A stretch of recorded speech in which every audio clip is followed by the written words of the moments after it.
सब सुख लहे तुम्हारी सरना, तुम रक्षक काहू को डरना।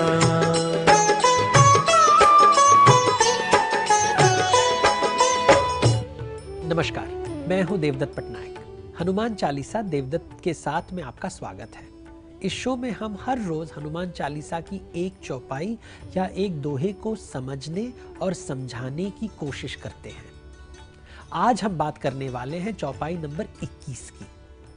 चौपाई है, राम दुआरे तुम रखवारे, होत ना आज्ञा बिनु पैसारे।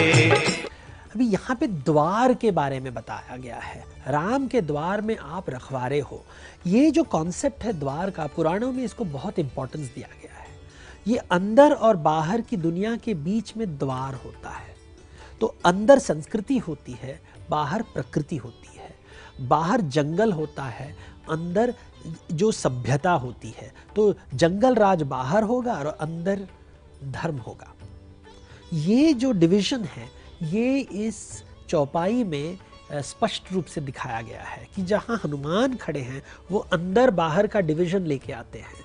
और आप अंदर तब तक नहीं जा सकते जब तक आपके मन में एक सभ्यता के प्रति रुचि नहीं है। अगर आपके अंदर एक पशु वृत्ति है, मतलब आप डोमिनेट करना चाहते हो या कंट्रोल करना चाहते हो जैसे पशु करते हैं, आपके पशु जैसा व्यवहार करना चाहते हैं, तो आप जंगल में ही रहिए। आप नगर में प्रवेश न कीजिए, ग्राम में प्रवेश न कीजिए, क्योंकि हनुमान जी वहाँ खड़े हैं। इसलिए भारत के जितने भी ग्राम हैं, ग्राम के जो सीमा होती है, वहाँ पे हमेशा हनुमान जी की मूर्ति होती है। ये जो सीमा को जो प्रोटेक्ट करते हैं, जो वहाँ पे द्वारपाल का रूप में, द्वारपाल को भारतीय सभ्यता में, हिंदू धर्म में बहुत ही इंपॉर्टेंस दिया गया है। राम की कहानी में हनुमान जी द्वारपाल है। अगर आप कैलाश पर्वत में जाएं तो वहाँ की जो द्वारपाल है उनका नाम है नंदी। नंदी बैल है और वो खड़े हैं वहाँ पे कि वो बाहर की दुनिया और अंदर की दुनिया की जो बीच सीमा है उसके बीच में वो खड़े हैं। वैसे ही कॉन्सेप्ट वैकुंठ में भी है। वैकुंठ के जो द्वारपाल है उनका नाम है जय और विजय।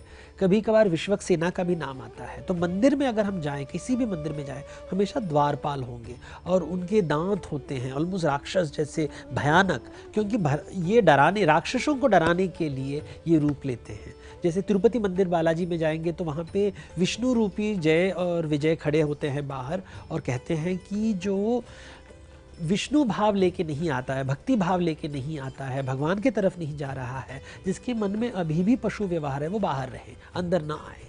ये अंदर बाहर की कहानी ऐसे बहुत होते हैं। जैसे विष्णु पुराण में कहानी है कि जब जो स्नात कुमार है, 4 जो ऋषि हैं, वो जाते हैं वैकुंठ में विष्णु जी से मिलने। तो द्वारपाल कहते हैं आप अंदर नहीं आ सकते। तो अंदर नहीं आ सकते तो ये ऋषियों को बहुत गुस्सा आ जाता है और वो जो जय विजय है उनको श्राप देते हैं कि तुम असुर रूप लेके धरती पे आओगे। तो द्वारपाल ने कहा हमने तो हमारी ड्यूटी की, हमारा ड्यूटी है कि भगवान जब निद्रा में है तो हम उनको डिस्टर्ब नहीं कर सकते। तो हमने अपना काम किया है, आपको गुस्सा क्यों आया है? आपने अभी श्राप दे दी, अभी तो हमें भूलोक में असुर रूप में जन्म लेना पड़ेगा। तो कभी कभी काम करते हुए ये द्वारपाल का हमेशा रिस्की जॉब होता है। वो रोकता है लोगों को, जैसे जो सिक्योरिटी गार्ड होते हैं उनका काम है रोकना। तो हम हमेशा उनको गुस्से के नज़रिए से देखते हैं। लेकिन यहाँ हनुमान जी भी वहाँ द्वारपाल के रूप में खड़े हुए हैं। और ये जय विजय की कहानी इंटरेस्टिंग क्यों है? क्योंकि जो जय और विजय है, कहते हैं कि भूलोक में रावण और कुंभकर्ण के रूप में आए हैं। और जब राम जी रावण और कुंभकर्ण को मार रहे हैं, वो अपने वैकुंठ के 2 द्वारपाल का उद्धार कर रहे हैं ताकि वो ये राक्षस का जन्म खत्म होकर वापस वैकुंठ पहुंच जाए।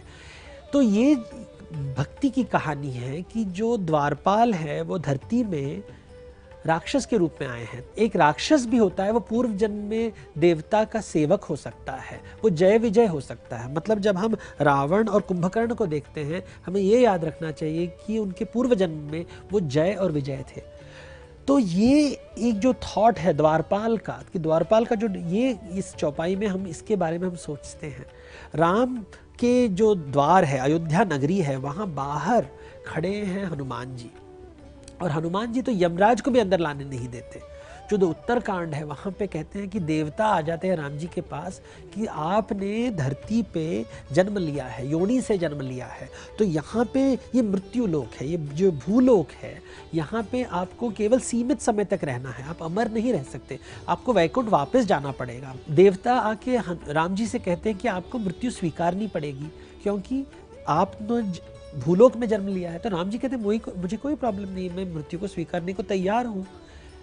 तो देवता कहते हैं कि मृत्यु को आपने तो स्वीकारा है, लेकिन यमराज जो है वो अंदर नहीं आ सकता है अयोध्या नगरी के, क्योंकि वो डरता है। वहाँ पे हनुमान जी खड़े हैं तो वो डरता है और वो अंदर नहीं आएगा। तो अगर जब तक आप हनुमान को आज्ञा नहीं दोगे वो अंदर नहीं आने देगा यमराज को। तो राम जी हनुमान को बुलाते हैं और कहते हैं कि देखो यमराज को आने दो, ये मेरा समय आ गया है। तो हनुमान जी कहते हैं फिर आपके बिना मैं कैसे जी पाऊंगा। तो राम कहते हैं कि राम भक्ति से और राम नाम से तुम जी सकते हो। तो हनुमान जी राम से कहते हैं कि अगर आप वैकुंठ जाएं तो दुनिया को कौन, ये जो अयोध्या नगरी है इसको कौन संभालेगा। तो राम जी कहते हैं कि तुम संभालोगे, तुम द्वारपाल हो, तुम अयोध्या को संभालोगे, मतलब भूलोक में तो हमेशा रहोगे क्योंकि तुम चिरंजीवी हो, तुम दुनिया को संभालोगे, मैं वैकुंठ चला जाऊंगा।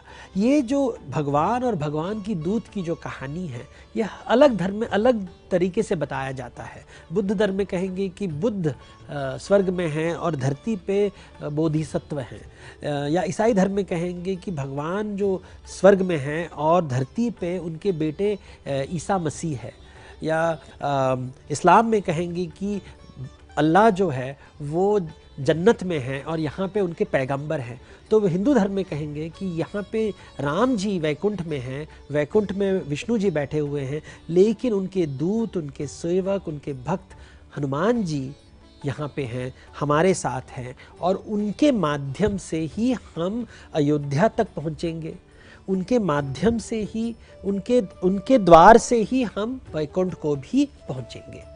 तो लोक परलोक दोनों में जो द्वार है उसके जो रखवाले हैं वो हनुमान जी है।